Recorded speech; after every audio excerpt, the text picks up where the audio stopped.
บางคนออกเนี่ยขังเลยนี่คือเจวิดีโอได้บางห้างปีกันนะปลอดภูเตะตรงจมูกในการปรุงได้เราบอกผมจะไปเยอะนะได้เติร์ทัวการประชุมจมูกในข้างไทยจังเคยท่าการคัดคอมบปูกอดคือคัดคอมคลังเหมือนเต้นนะใบเจ็ดมิตรภูมิบอกเยิงจีวิเซ่คือเคยท่าวันจรานคลังเหมือนเต้นจีวิเซ่คือมีจอบจมูกน้ำมันซินปรินต์ตามติดนี่คือจีแลการแลบองดอกทมเทนระบบปูกอดขนมการทัวการดอกสไลด์แต่เลือปัญหาปรุงได้โดยสันติวิธีโดยยังเหมือนจ้องมีจมูกจมูกในข้างไทยเต้យើងចង់បានតែសុខសន្តិភាពទេតែមានតែថៃទេតែតែបង្កជំរុះសពគ្រប់បែបយ៉ាងមកលើប្រទេសកម្ពុជារបស់យើងដោយឡែកគឺយើងព្យាយាមក្នុងការដោះស្រាយដោយសន្តិវិធីយើងតាមច្បាប់អន្តរជាតិហើយយើងឃើញថារាជរដ្ឋាភិបាលពីមួយថ្ងៃទៅមួយថ្ងៃគឺពុំមានភាពតាក់ទងជាមួយនឹងការស្ងប់ស្ងាត់ទៅលើការដោះស្រាយទេរាជរដ្ឋាភិបាល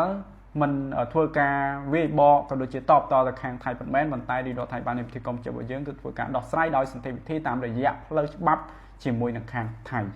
ដូច្នេះសូមបងប្អូនក៏មានការយល់ច្រឡំពីសំណាក់ខាងក្រមប្រឆាំងខាងក្រៅប្រទេសណាតែសរសេរវាប្រហាផុសវាប្រហាថារាជរដ្ឋាភិបាលនេះចុះកិច្ចព្រមព្រៀងក្នុងការកាត់ដីឲ្យទៅខាងថៃ1 2 4នេះគឺជាព័ត៌មានដែលគ្មានមូលដ្ឋានហើយក៏ជាព័ត៌មានញុះញង់ឲ្យបងប្អូនប្រជាពលរដ្ឋខ្មែរមានការបែកបាក់នៅកម្លាំងសាមគ្គីតែប៉ុណ្ណឹងឯងដូច្នេះយើងត្រូវតែជឿជាក់មកលើប្រមុខផ្នែកដឹកនាំនៃប្រទេសកម្ពុជារបស់យើងក្នុងការដោះស្រាយទៅលើវិវាទមួយនេះដោយសន្តិវិធីតាមរយៈផ្លូវច្បាប់អន្តរជាតិ